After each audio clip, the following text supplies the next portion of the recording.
Do you or anyone you know, someone you love, someone you just met, been diagnosed with stage 4 cancer?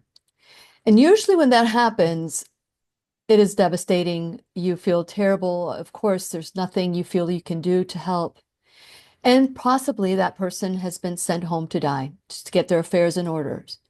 But what if you were told that there's hope, that there are things that you can do that are beyond chemotherapy or radiation that you could do to help either control what's happening in your body or reverse what's happening in your body?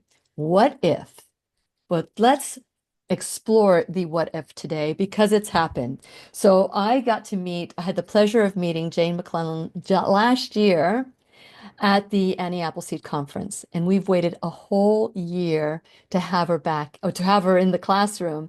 And she wrote a book called How to Starve Cancer. And I'm really excited about this topic because there's not a lot of people talking about starving cancer, basically how to give in to cancer or just, eat as much sugar as you can so that you can put an end to cancer in your own life. But this is not what we're going to be talking about today. We're going to talk about hope and what are the things that we can do whenever you are receiving this cancer diagnosis. And Jane is she's a best-selling author, a cancer survivor who's pioneered a metabolic approach to starving cancer. And when you need a friend, you can count on me. I'll be right here, waiting for you. Hi, my name is Lily McDermott, and I am a certified life coach. I am the host of the Lillian McDermott radio show. I am also a certified holistic cancer coach. If this is your first time in the classroom, please know I've been waiting for you. This is a safe place where you can go when you need a friend. It is my commitment to provide natural ways to heal, and it is my mission to make awareness, responsibility, and truth a part of our everyday life. And I hope you, my listening, as well as my viewing friend, will feel empowered to embrace a new truth and live the life of your dreams.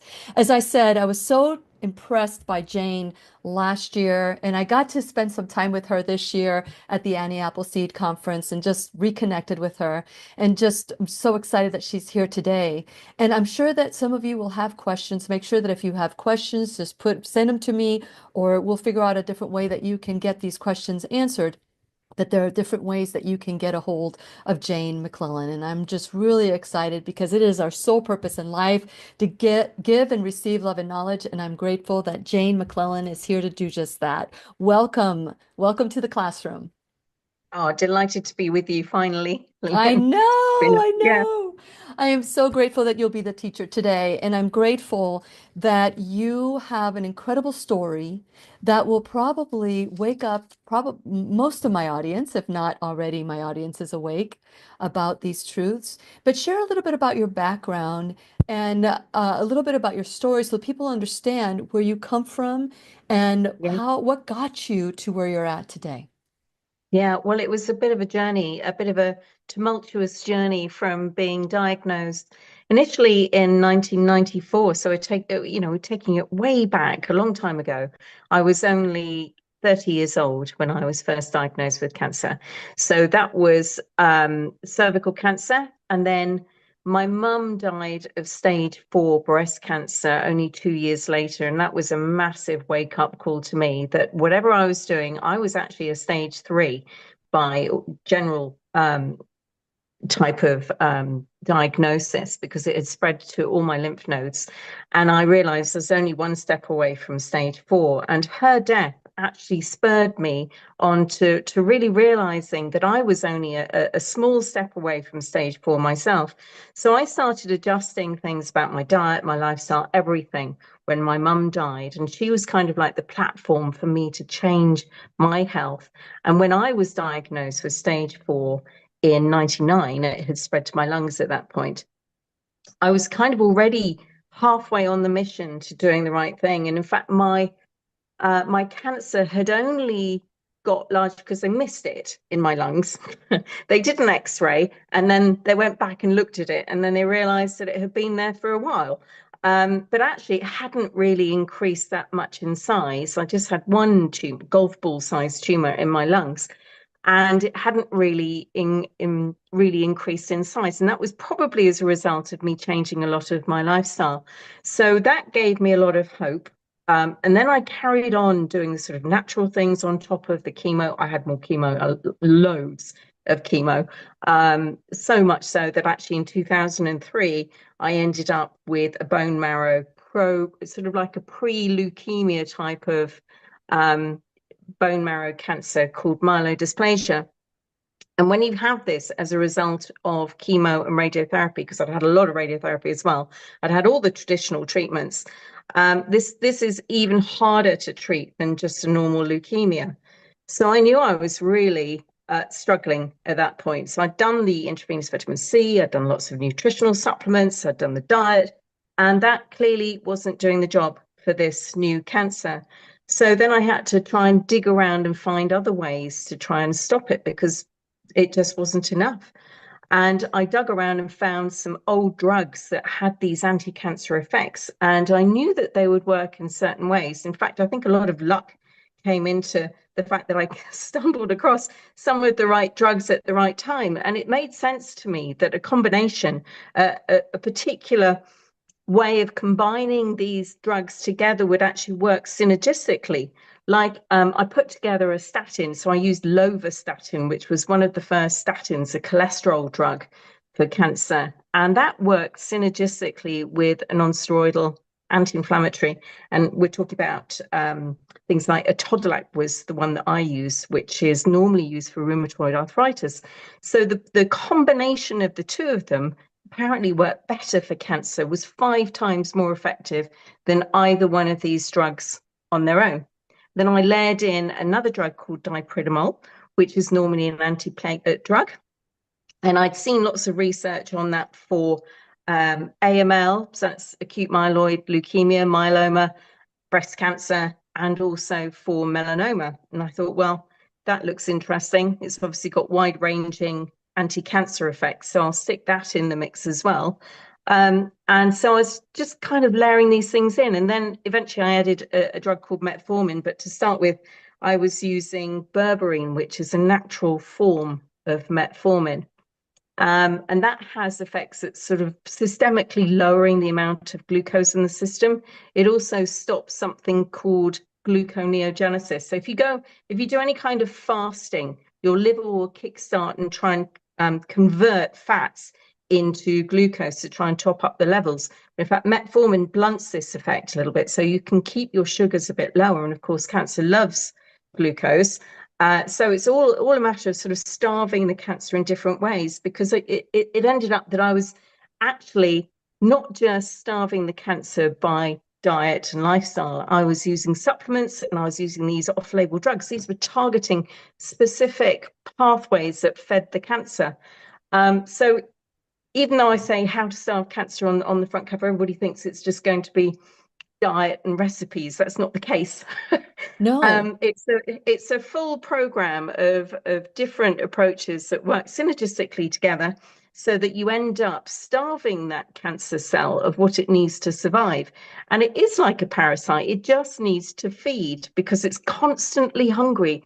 It keeps wanting to create more energy and more nutrients so it can divide and form its 2 daughter cells. So what you're doing is actually stopping it from having the energy and everything it needs. It needs protein, it needs fat for the new cell membranes.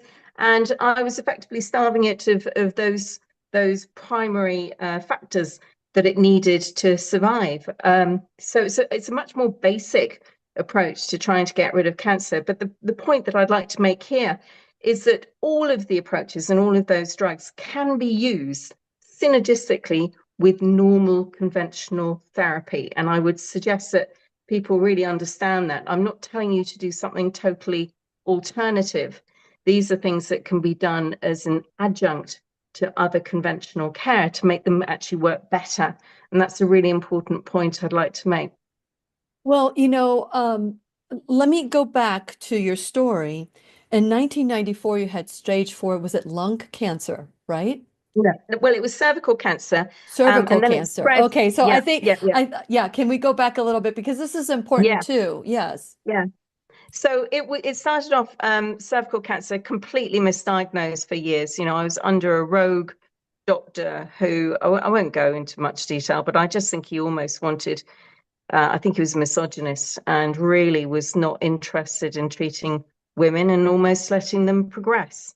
It's a terrible thing to suggest, but I think that's exactly what he was doing. And then when it spread to my lungs, eventually I was diagnosed, but so I had all the chemo, radiotherapy to start with, and then when it went to my lungs, I had more chemotherapy. So I had a huge amount. Even though I managed to get my oncologist to halve the amount of chemo after a couple of rounds, I said, that's enough. I actually said, I'm not doing any more. And she insisted. So I said, well, I'll only accept it if you give me half a dose. So she did that. And I think actually that probably saved my life because the high dose chemo was probably going to, when you have stage 4, high dose chemo, I think is potentially fatal. Yeah. Um, Especially I had if it. you if they're giving you the wrong kind of chemo. Let's say, for example, I know that there's it's kind of something that some people do like and some people that don't. But to see what chemos your body can handle, there's pharmacogenomics basically is what I'm talking about, where they test you to see if you are sensitive or not sensitive to the particular chemo and be able to treat you with that maybe at a lower rate, a lower dose. So did you Yeah. know this or did you instinctively say, I just can't No, do no, the full no. dose? This is way, way before they did any of that kind of testing. So in 1999, immunotherapies weren't invented. They hadn't even invented Avastin, which is a growth factor inhibitor. Look, I was way, way, in front of all of these things. I had to rely on my own gut instinct as to what I felt was right. Isn't that amazing? And yeah, and to me, the chemo was just, I knew it was just going to kill me at the high dose. I just felt so awful on it. Um, yeah, I just insisted, and I thought I'm doing more than this. And the point that I'd like to make here is that the more of a cocktail you have, the less of each you need. So if you have low dose chemo plus you have about 4 or 5, maybe more, some of these off-label drugs work really well synergistically together, and I think probably people need about 9 or 10 different treatments minimum at the same time because cancer is hugely complex. You Yeah. can't expect to get rid of cancer just by using chemo and radiotherapy. It just isn't going to happen. So you need to have a bigger cocktail, and the less of each you need if you've got that bigger mix. Yeah. And That was my thought then, and still is. yeah, and so what's interesting is do you think, and I'm not trying to put words in your mouth, but first it was the cervical, and was that stage 4? What stage was that in? It was stage 3. Stage They 3. actually they told me it was stage 1B at the time, but it wasn't. If you're going to class it like a normal cancer, and they have funny staging with cervical cancer, it's more dependent on the location rather than how far it's spread. Yeah. But it was throughout all my lymph nodes, and Mm. they whisked out so many. I still have lymphedema in my right leg as a result of the lymph nodes being removed. So yeah, it's been a long-term battle just trying to sort of keep myself going with just health. But it was stage 3 when I was first diagnosed, and then it went to stage 4 5 years later. In fact, earlier than that, but they misdiagnosed me. So constant misdiagnosis. In fact, the first doctor who misdiagnosed me, there was a national recall of the screening, and they reckon at least 19 women had died because he had missed, because he hadn't treated them properly. Wow. Wow. So, It's a luck. And you are a messenger. You are a messenger of what can be done if you take ownership of your life. I mean, you could yeah, have, if you would have just listened to what the doctors were telling you to do, you wouldn't be speaking to me today. So I'm just grateful that No. that Yeah. intuition that you have within you spoke louder than what those doctors were telling you. So Yeah. from the you had a hysterectomy, or was it your just a Yeah. uterus was removed? Then No. you found out you had Yeah. you had a tumor in your Yeah. lung, Yes. and then you had something similar to leukemia. So it was a Yes. went In my into your bone blood. marrow. Yeah. Okay. And then and so at this point, what I want to say is, do you attribute the subsequent cancers to chemo? I'm not saying that all chemo, I'm not saying that it caused it, but do you think that that Oh, yeah. accelerated? Okay. Absolutely. Absolutely. So we know that these secondary myelodysplasias and these leukemias can happen as a result of the chemo and radiotherapy. And this is going to happen more and more because people are surviving much longer because they've got, they've got better immunotherapies and things like that. But it just means your risk of getting these is greater at about 7 years. And that was about the right kind of time that sort of hit me. So, Mhm. I think it was 8 years after my initial chemo that I got this myelodysplasia. So it was classic timing for when it came back as a different cancer. So really very tricky to treat if it's associated with prior treatment. And I'm hugely grateful that I'm Yeah, still alive. I can't believe absolutely. it. I keep keep pinching Well, myself every now and then, just to try and, tell myself, oh my God, I even said to Andrew, I said, can you believe this? It's now, it's so, 31 years since I was diagnosed, and I still can't believe it's I've survived that long. and you look We never healthy, thought. and I just absolutely love how tender and gentle you are. You meet people where they're at, and I love how you combine the two. But what I am like, as I'm looking at your book and I'm looking at all these things that have come out of you from your experience, from your journey, it just I can't even wrap my arms around the fact that you've taken drugs for diabetes, rheumatoid arthritis, what else? Berberine. Antiplatelet drug, Okay. and yeah, and yeah, many different cholesterol drugs, all sorts of different things. And back then, Antihistamines, I've taken all sorts of things over the time. Propranolol, which is a beta blocker. It depends. So I've mixed and matched a little bit with what I do, depending on my symptoms, or but I haven't really had many symptoms, to be honest. I just occasionally. So the propranolol was when I had kids eventually, and I felt stressed.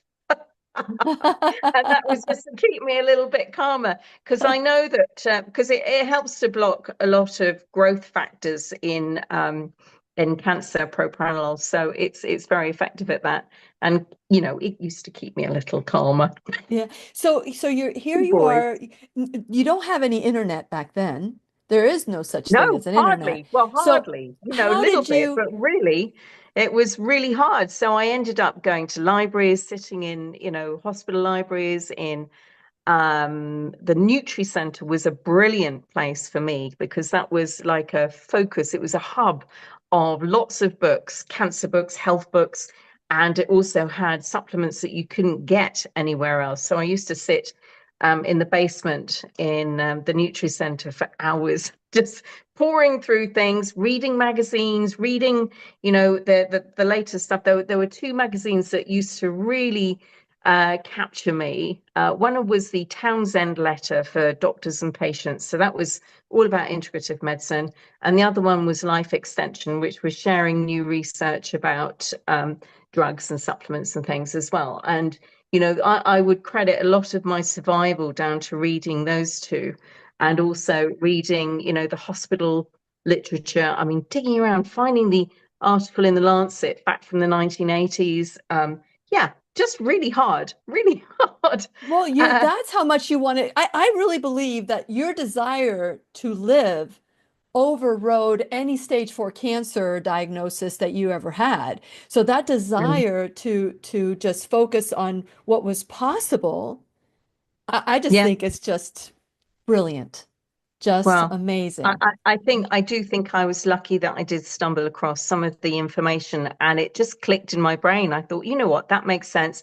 And that together with that made sense. So the research on the statin and the non-steroidal being 5 times more effective than just taking them individually. I knew they had individual effects, but you combine them together, bingo, that was when it worked. And then I thought, well, if and then I found some research about dipridamol and the statin working synergistically. So I thought, well, there we go. That's going to be 5 times times 5 times. So, so we're looking at a sort of a constant exponential growth of sort of how we're going to stop the cancer. Just looking at synergistic combinations. That was my key, to look at synergies between everything that I did. So it was constantly reading, and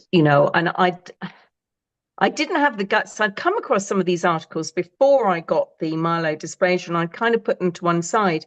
But as soon as I knew whatever I was doing, the natural side just wasn't working, I knew I had to up my program and start doing some new stuff. It just wasn't. It wasn't going to work otherwise. I needed to really put together a much more comprehensive protocol. At what point, like you're putting all this stuff together and you're basically throwing everything against the wall and seeing if anything sticks, I right? But am. at least it had some, you were thinking, okay, well, this is going to help starve this cancer. Is that what you were thinking about? Keeping the sugar away from the cancer. What was it? The Yeah. glucose, I mean, what was it that you were focused on to keep away? What was it about starving the cancer that these individual drugs that were off-brand or off-label, that you were using them for? What were they doing? Right. So the first thing I realized was that cancer really loved glucose, and that was a big factor in sort of changing my diet, going low GI, really trying to avoid any sugar or any white flour, any white things in my diet. So I was very much focused on that and IGF-1, which is sort of a protein-driven factor. So the two were really key to begin with. I didn't understand some of the more intricate kind of pathways that I've now got on my metro map. I'm just a nerd, I think, when it comes down to it. And Well, I knew that I got better from cancer in a particular way. And I kind of had this vision that I'd starved it of fat, and protein, and carb, which are your three macros in your diet. yeah. That's And that's this my is your metro map there. this is your metro map, right? This is your Yeah, metro map. So yeah. can you So explain a little that's bit my about that? triangle.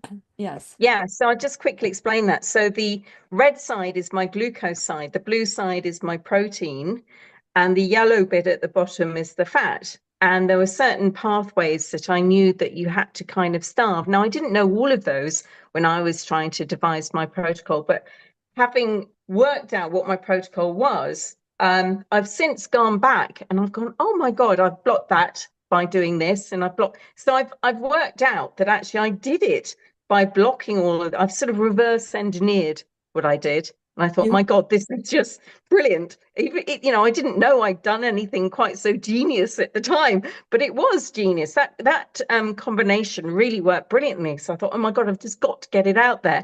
And in about 2015, it was just an explosion about all of these off-label drugs that was happening all the time. Like every week, there was some really big, fantastic news about some off-label drugs. So I thought, well, I'm going to have to start a Facebook group. So that's what I did. I started off Jane McLelland, Off-Label Drugs for Cancer, a bit of a long-winded name, but it It's a really little does what it catchy. says. It's pretty catchy. It just tells what it is. So yeah, so I started off with just, I had about 10 people join me, and I couldn't persuade anybody that just doing the natural was, just not enough. And a few people joined me, and then it just mushroomed because, it was then word of mouth. And I don't, it's the same with my book. I don't advertise or do anything much to sell it. It just spreads by literally people going, oh my God, I've read this. This is how cancer works, kind of thing, because I've tried to look at the big picture, not just, oh, look at that drug, look at that drug. You got to look at how it all integrates Together. together. Yes. Yeah, And at what yeah, point and did that's you know that you were onto something? Because, you had 1994, 1999, 2003. I mean, at what point are you saying this is working? well, I knew within about 7 months that my cancer had pretty much gone, but then I came off all the drugs because I thought, oh, I've done it now, stupidly. Okay, so then the next year it came back again. So I realized I hadn't done it for long enough. I hadn't got rid of the cancer properly, but I went straight back on all the drugs. Bingo, I'm still here. So Very good. and I was having my cancer markers tested all the time, so you can check your blood and see. Most cancers have particular cancer markers that you can test. What are some of And those cancer marker tests that you encourage people to do? well, there are different ones for different cancers. So for ovarian cancer, it's CA125. For me, it was the SCC. For pancreatic cancer, you got the CA199. For breast cancer, you got the 2729 or the 153. So these are all specific markers that you can have tested for different cancers. They don't use them to see whether you've got cancer as a prevention or anything, but they do use them just to keep an eye on progress. They don't always correlate particularly well. And a problem, that's actually tricky because when you start taking this kind of cocktail of off-label drugs, you can track how you're doing pretty accurately, much more accurately than if you're not doing these drugs. Your cancer markers can go all over the place, but actually, if you start going on a proper metabolic cocktail, because that's what I did, a metabolic cocktail to block the ability of the cancer to feed, then these cancer markers become much more relevant and you can track them much more easily. So you can see whether things are getting worse or better. So I think it is relevant, and not all oncologists test for it, which is a shame. Yeah, It's a big it is shame. a shame. But and there's a lot of things oncologists don't do. And so and I have to tell you, Jane, at the glass conference, because I met you the year before, but I was really excited that I get to because I was right before the conference, you signed up to be on the class. So I wasn't going to give you a hard time. I didn't have to give you a hard time because you already were scheduled when we saw each other. And I remember getting your last book last year. It was the last book, and I was so excited to see you this time because I was going to, tell you, hey, it's time to come on the class in the classroom. But I had so many women say, "Oh, I just love Jane. Oh, she saved my life. She saved my life." And I said, although she was a vessel by which your life was saved, you do it. You did it. But there was nobody telling you, Jane, that you No, were onto something. yeah, I You're know. like a cheerleader for everybody. You're telling I them, "Oh, know. you're this I was good." fumbling about in the dark, and I went to my I had three integrative oncologists because back then I didn't have the internet, didn't have so I was trying to pick their brains as well. And they had different uses. So one of them was much better at looking at the nutrition. Another one was better at looking some of the off-label drugs. They all had their little niche specialty. Hmm. And I was trying to piece it all together and trying to grab what I thought intuitively made more sense to me. And I think that's important. You do have to trust your gut a little bit as to where you go with things, but you can't do that without some knowledge. And you need to do the research. And I think it's critically important that patients have some good research tools under their belt that they can really lean on. And one of the things I like at the moment is an AI called Perplexity. And Grok 3, I think, is probably going to be just as good, if not better. But It's called Perplexity.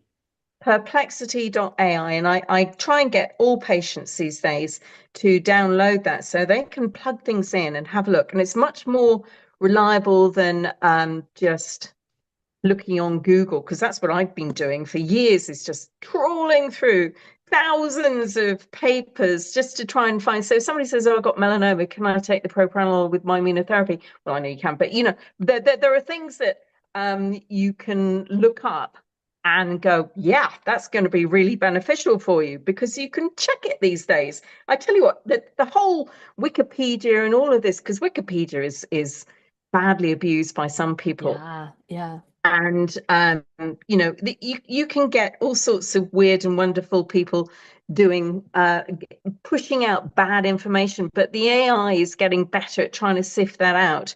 And I think we're into a new phase, particularly with the whole change going on in America right now. I just think we're getting there. We're getting there. The truth is coming out. So I'm really excited. And it was really palpable excitement just being in Florida and actually feeling the Yeah. sort of the thrust of where we're going with it all was just great. It was lovely. I just wish it Yes. would filter back to the UK a little bit more Well, because we're as so behind. you said to me, what happens in America happens later on in the UK. So hopefully Mm, this will be contagious. This is a well, hopefully a contagious of new truths.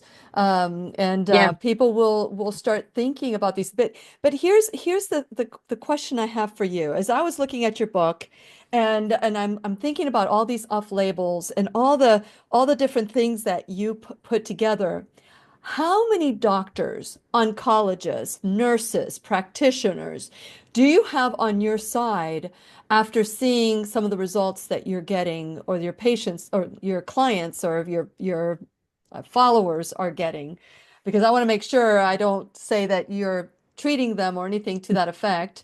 And no, any of you so who's listening to today, she is not giving you advice. Jane is just basically just telling you what she's done and how others have been helped as well. So, how open has this community, the oncology community, been towards you, Jane? right. Well, if we're talking oncology community, we're talking a very close-minded group of people Okay. who have, I'm afraid to say, a certain level of arrogance. I mean, you don't go to become an oncologist if you're a little bit upset about telling someone they're going to die, because that's something they tell people every single day. Yeah. So, and that's heartrending. So you have to have a particular personality if you are an oncologist. And unfortunately, that kind of personality tends to be more academic and not open to new ideas. Yeah. They, They're married to and their belief. They're married to the they belief and they're are. not open to new truths. Yeah. Yeah, so indoctrination is where the word comes Yeah. comes from, because they are led down this path to thinking that they know everything, and they kind of think that anybody who well, they think that all patients are stupid, and anybody who does anything that is not taught in medical school is a quack. So they are very hard to talk to and very hard to get through to. In every other profession, medical profession, rheumatologists, whatever, they have a much more open approach to the patient. But with oncologists, I'm afraid to say they tend to feel that it's the my way or the highway Mhm. approach with all of Mhm. them, and that is a major stumbling block to progress. And they still deny that glucose is a major driver of cancer, and Well, they they don't they think have that. cookies, sodas, I Tootsie know, Rolls. I used to work in for an imaging company many years ago, and we used to yeah, have a PET scanner. And so I used to go to oncologists and to bring our services to them. This was a while ago, and I remember seeing all these, foods. I didn't think anything of it. I didn't know any better. And so here we are many years later. I'm thinking about, I'm learning about cancer, and now I am a certified holistic cancer coach, and I've learned from all these wonderful teachers in the last 14 years about how the body is so forgiving and bounces back. I think about walking into those clinics thinking, that's criminal. yeah, It's it is. criminal. But the thing is, it's ignorance. They really don't know. So they don't understand the different glucose receptors that you get on the cell surface. And this is basics, but cancer has different glucose receptors that it pops up to the surface. It has something like 10 to almost, I think, almost 100 times more glucose receptors on the surface. So why wouldn't you starve those? Why would you keep on feeding it with the glucose? You need to just think about it in a very practical, pragmatic way and go, obviously you need to lower the glucose, but you need to block those glucose receptors as well. It's not just about lowering the glucose. There are things that you can take, like quercetin, and in fact, a I statin will will help block with the that. statins. Okay, got Yeah, it. so I was that's going to where ask you that question. Go the ahead. statin comes in with blocking one of those glucose receptors. The GLUT1 is the cancer glucose receptor. Your muscles are GLUT4, different receptor entirely. So it's a way of blocking the sugar getting in with the statin. Now, statins aren't perfect. Unfortunately, they can make your insulin a problem later on. So that's where it pairs up with the metformin beautifully, because that insulin is like a driver. Again, another driver. It drives more glucose into the cell. But anyway, it's just always about a combination. You've got to take that cocktail of things together to try and make it work against cancer. Yeah, because I'm just did a show with Dr. Thomas Levy, who is a Oh, cardiologist, okay. saying, I don't know if you know Dr. Thomas Levy, Yeah, but he's an MD-JD, and he had to become a JD because they tried to bog him down with the stuff he was saying about, cardiology and what was making people sick as opposed to what he was learning, what he learned in yeah. school. And they tried to shut him down. But anyway, he's now on his own. He doesn't practice medicine anymore. But man, does he share some Wow. truths. Well, so Yeah, yeah, so he was talking about, how statins lower the ability for CoQ10, the CoQ10 or whatever, and yeah. that's one of the main problems with statins. Because I asked the question, about, lowering, we know that cholesterol is a part of our hormone system as well. And here they are suppressing suppressing the cholesterol without thinking about what is synergistically going to help if you Mm. do block one thing. So that's what I'm glad that you have. What are the Okay. other things that, Can I tell you a little bit more about statins? Because there's yes, a huge just a misunderstanding about the difference between cardiology and oncology when it comes to using statins. Now, with cardiology, reducing CoQ10 can be a big problem. You definitely need to supplement. But actually, if you have cancer, you want to reduce the CoQ10 because it's a very potent antioxidant, and this can stop your chemo and interesting. the Wow. radiotherapy working. Okay. So Yeah. one of the ways that it works in oncology is totally different. You don't want to sort of mistake cardiology and oncology as the same thing when you're taking a statin. A statin, if I just had heart disease, I would maybe pulse my statin and take CoQ10. But with oncology, you don't want to be taking the CoQ10. And there are other reasons why the statin works really, I think, not just because it's lowering the cholesterol. It has serious anti-inflammatory properties, which actually work. That's why it works synergistically with the non-steroidal anti-inflammatory, because those two anti-inflams work synergistically together against the cancer. So it's not just lowering cholesterol. That's not the key reason. It actually stops the Good. glucose getting into that GLUT1 receptor. It helps boot immunotherapies, makes immunotherapies work better. So it has a multitude of different reasons why it works, and it blocks and that's why it works with the dipridamol, one of these other drugs, because it blocks one cholesterol pathway, and then the dipridamol blocks another compensatory pathway. So you get a blockage of the cholesterol. Now, every single cancer cell needs to create little cholesterol blobs on the surface. So Interesting. it's just stopping that cholesterol from being formed in the cancer cell. It's hungry, hungry, hungry all the time. It just wants to create these new daughter cells all the time, pull in more nutrients, create the cholesterol in the cancer cell itself. So that's what it's doing. It's trying to constantly regenerate itself Isn't and that? create all this cholesterol and protein. That's what our cells are made of. Yeah. Protein surrounded by a lipid or a fatty membrane. So it's constantly trying to create that. Interesting. I love this conversation because just had this conversation with Dr. Thomas Levy, and Mm, it's like I was thinking about today and the conversation that we were going to have today, and I was thinking, okay, how I would say that with cancer, you need to address the issues that are most pressing, and then yes. after you get that, then you focus on, doing whatever you can You to can help with. rebuild after. Yeah.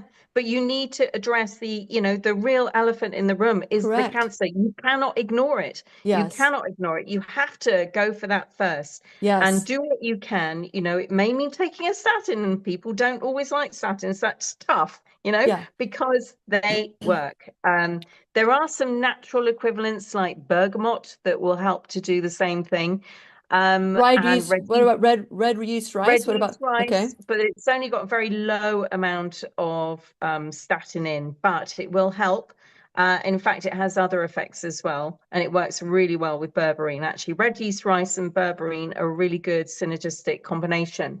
But so there are different ways that these things work, but yeah, I I don't want I people just to rule out the statin. And there are people out there going, never take a statin on social media, and I just think, oh my God, they just don't understand the difference. They've looked at all the cardiology stuff and they don't realize it's totally different for I love oncology. I love the fact that you're saying this because that as a coach will help me also look and compartmentalize because that's what you're saying. Yeah, We need to compartmentalize what you're feeding the most.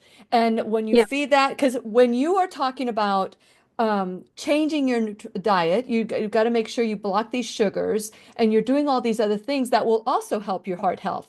So there are certain things that you're doing when you're trying to starve cancer that will yeah, also help benefit your cardiac health. So I think that's absolutely. great. And Absolutely. so this is what we learn in the classroom. And I mean, I could be talking to Jane the whole entire time, forget that I need to talk about my sponsors and talk about the things that we're doing. So for now, go to whenyouneedafriend.com. Please share this video with everybody that you know. This is such important information that we're not getting out there. And I can bet you 99%, just like me, Jane's work's being blocked. And so just make sure that you do the sharing so that people will know that this is something that you can try, especially if you've been sent home to die and they don't just what if you do something new?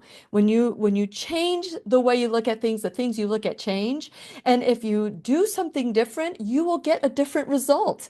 Why do the same thing over and over and over again? So with that in mind, please go to whenyouneedafriend.com. While you're there, please subscribe, like and follow me on all social media. If you're a subscriber, you have all of Jane's information. So make sure you subscribe so that you can start getting my weekly blog with all the information of our teachers that are in the classroom. You can go to my sponsors page, support all those sponsors that are supporting the classroom, support them the way they're supporting the classroom. Go to my Shop Now bag that has Lilly approved products from head to toe. Some of these products you get a discount. Some of these products are, I will tell you, there are affiliate products and they do help the classroom grow, but some of them do not give me anything. I just want you to know that these are great products that I want you to embrace and make part of your life. Then last, you can become an enrolled student in the classroom, whether it's $1 or $1,000 a month, a one-time donation or recurring donations, whatever you can, whether it's your time, your talent, your treasure, all of it is welcome. And one last thing, I just want to make sure that you know that on April 29th, we are doing the second rendition of Rewiring the Brain with Neurofeedback training with Dr. John Silva. It's a webinar heard all over the world. If you join before April 18th, I believe, you will get $20 off your seat. But it's a webinar, whether you can attend or not. Everybody's going to get a copy of the webinar and you can learn how to take that brain back of yours. And it's so easy to do. So today we have Jane McLelland in the classroom, and I am so grateful to you. You could be anywhere else. You could be resting from being in Florida. And but you can go to howtostarvecancer.com. Share a little bit about what people find in your website and how they can work with you as a coach if they are having active cancer or they want to work with something else. Yeah, so this is important because I can't do everything on my own. So what I've tried to do is I've created the book, and when I wrote the book, I sent it out into the world, and I thought, that's it. I can sit back. Everybody will be able to work it out on their own. I can relax. No, that didn't work. So I then had to create an online course. So that's on my website as well. And it's got 13 modules, about 7 or 8 videos in each one. They're just short videos, but they talk about specific topics in cancer. Some amazing testimonials in there as well. Very inspirational. So people should actually sign up for that if they want any help with the science. And if you are a cancer patient and you're overwhelmed, then get a friend or get a relative to actually sign up for these instead, because it's really important to understand what's going on. How is your cancer driven? Because every cancer is slightly different in terms of what it needs. So the nutrient needs of, say, pancreatic cancer, the bits on my metro map, some of those pathways are more needy for pancreatic cancer, say, on one side of the map. So it might need more glutamine than it does the glucose, so the different ways to actually starve the cancer. I'm just Yeah, going to but flip you this kind of again. work. So yeah, my online course kind of gives you a breakdown of which of those pathways may be more necessary for you to focus on. So it kind of gives you a bit more of a shortcut with where to go. And the next thing I'm going to do is an online course. Well, it's just a course for nutritional advice that I want nutritionists to sign up with. And I'm doing that with Dr. Harry Kuhan. We're going to jointly produce that to get some nutritional advocates together, because it's not a simple thing. The nutrition is very tricky, and different cancers need a different nutritional approach. And also, depending on the type of therapy they're on as well, all sorts of things will change what you need to feed that person in order to get the best results. So it's a little bit more in depth, and also looking at cachexia, which can be a major problem for many cancers. How do you stop somebody wasting away? And a lot of people actually die of cachexia. This is that anorexia that you get with cancer. So you don't want to be causing that with nutritional deficits as well. So that's a very important subject, and we'll Yeah. be looking at that. That's kind of next up, is trying to do that and create these advocates so I can sit back and retire. Yeah. So how to starve the But cancer without starving the person. And I'm yes, sure that the exactly. chemotherapy, drugs, and radiation also cause that starvation of the person who doesn't even want to eat, because Yeah, it zaps every good cell, every bad yeah. cell. So let me ask you something. As you have gone again, because I do want to hear some of the stories that have filled your heart, that have fueled your passion to continue to do this, because like you said, you could be retired right now, I but could be no retired. such thing, Jane, no such No, thing. Not yet, not but yet. no, I tell you what brings me the most joy is on my Facebook group, that off-label drugs for cancer, is I see a hashtag positive progress pretty much every day, or certainly several times a week. Somebody will post a positive progress report where they were stage 4, given a terminal diagnosis. That's it. They're, go and sort out your affairs, go home. And they've turned it around, and they are now NED. All right, so that's no evidence of disease. Phenomenal result. That's Yes. what brings me joy. And I see that so often, and it's just like, yep, can't give up. Got to keep going. But we're not there yet. We don't have the No. answers to all the cancers, and different, we have to look at the different cocktails and collect more data. My next job is to do a study on a population. So next week, this is a big mission. I'm going back to Guernsey, which is where I'm from. It's a little island. It's only got 65,000 people on it, but they have a fairly high level of cancer. And traveling and having the treatment can be quite hard because they have to travel over to the mainland. So this is an ideal scenario to actually study the population. I've written to all the politicians, to all of the health professionals, and I'm trying to get the full Oh, I'm that would trying to be get the whole great. island to come on board. This is like a major mission. And thank God I've got a relative who is just fully behind me and really driving this with me. I couldn't do it on my own. Of course not. And yeah, it's just amazing. So I don't know whether it's going to work, and I'm probably going to have to go back several times to try and get them on board. But this is like, we need the studies, we need the data. I need to prove to them that this works. Yeah. So that's the next thing, because randomized clinical trials don't happen with old off-label drugs. There's no money to be made in it. So, it all comes down to finance at the end of the day. And chemotherapy and radiation is big money. That is big Yeah, money. And there's yeah. no way they're going to. Can you imagine? I remember in 2000 and the with the housing crisis in the United States, you kept hearing about the banks. We have to save the banks. It's too big to fail, too big to fail.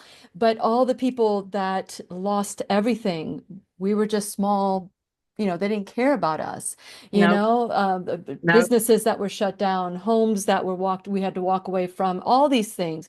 They don't Yeah. care about that. So No. chemotherapy, if you could just imagine, if they actually really wanted a cure for cancer, what would happen to chemotherapy? What would happen to all Well, these low dose. You see, if you low do dose? low That's dose true. Low potentiation. metronomic Yep. chemo will actually boost your immune system. People don't know that. If you take it in small amounts regularly, you're actually blocking the growth factors and you're stimulating the immune system at the same time. Like, you just get to a point where you start to destroy the gut and you start to destroy your hair. But actually, if you take it low enough, you don't get those problems. You don't have those terrible side effects for the rest of the body.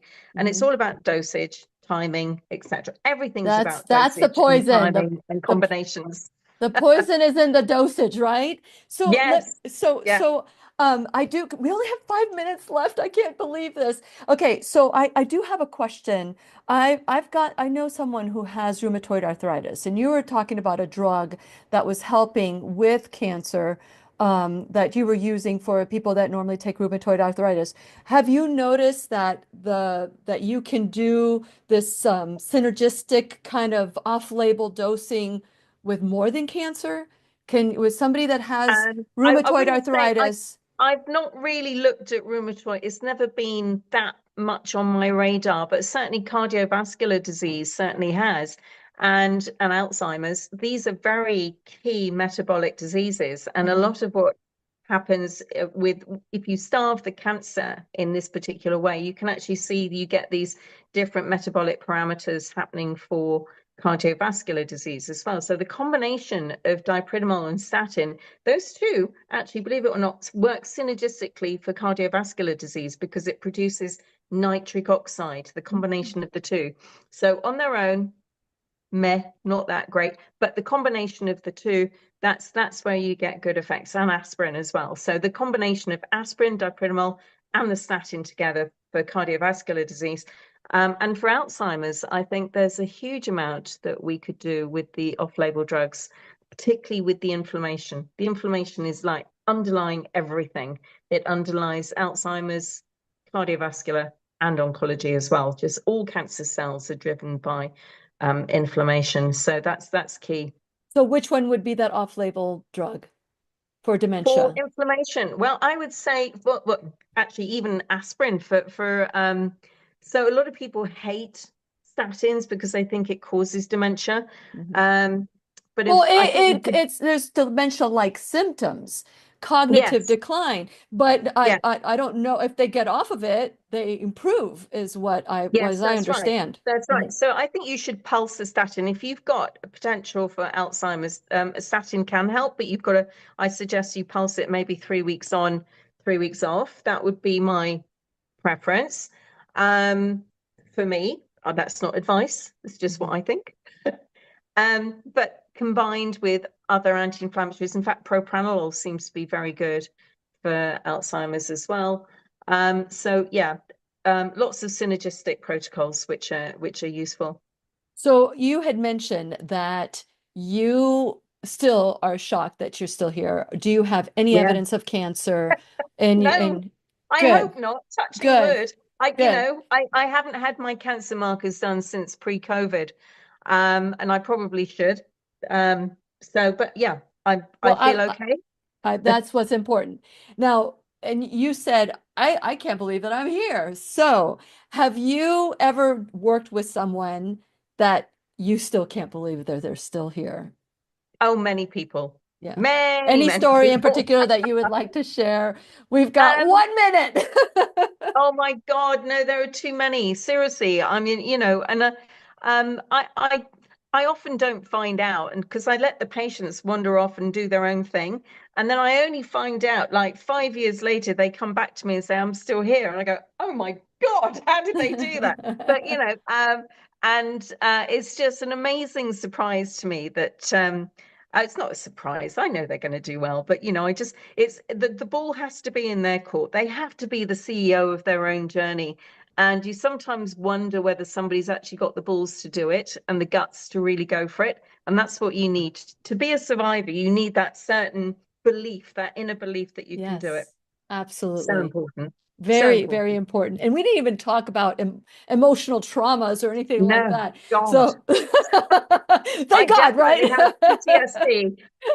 I have it for sure. I have it. Well, Uh, the book is called How to Starve Cancer. Where can people find it other than Amazon? Where can people find your book? So you can find it on my website, and the second edition, which has been banned from Amazon UK, is on my website. Let's not go there. I've I've got the just written second them a edition. nasty. Yes, well, you have to go to my website to get that in the Okay. UK. I don't know why they banned it. It may be because of my talking about intravenous vitamin C and how to make it more effective. That's the ferroptosis chapter at the end. We haven't discussed that, but that's like, Yeah. so they hate intravenous vitamin C in the UK. Totally loathe it. Think it's not useful. Well, in the Um, Well, then Amazon USA probably has your book because oh yeah, there's everywhere in the world. Like I have it in 15 different languages all over the world. They all have they all have the book, but the second edition is available in the US. You think that okay. you're censored, but no, the UK is censored Yep. much more heavily, I'm afraid. I hear Um, you. yeah. Oof. And your Facebook group is called? Jane McLelland, off-label drugs for cancer. I've also got one for just called How to Starve Cancer, and that's my Instagram as well. Okay. So people will find me there too. So, and the email or the website is howtostarvecancer.com. So now HowToStarveCancer.com. you know how to get a hold, and you have all of Jane's information on the blog. So just click on it and it will take you there. How to Starve Cancer. Thank you so much, Jane. I really do Oh, appreciate been a everything pleasure. that you're Loved doing. it. This is just your dipping the toe. This is our first time talking on the show. I love to get you back so we can talk more about other things that you're doing and that people can do. But get yourself the book and get started, and maybe we Yeah. can all get together once again and learn more from Jane. So thank you so much, Jane, for everything that you're doing. Oh, I love what you're doing too. Brilliant. Thank you. Thank you. And please remember, we'll be right here waiting for you worldwide at whenyounneedafriend.com. This is Lillian McDermott and Jane McLelland wishing you love, peace, joy, and unexpected abundance. Make it the best day ever. Good job. The opinions and advice expressed on the Lillian McDermott radio show are intended for the individual callers and guests on the program and are presented to our wider audience solely for general educational purposes. Please act responsibly and consult personally with your own medical, psychological, or nutritional expert before taking any steps to improve your life.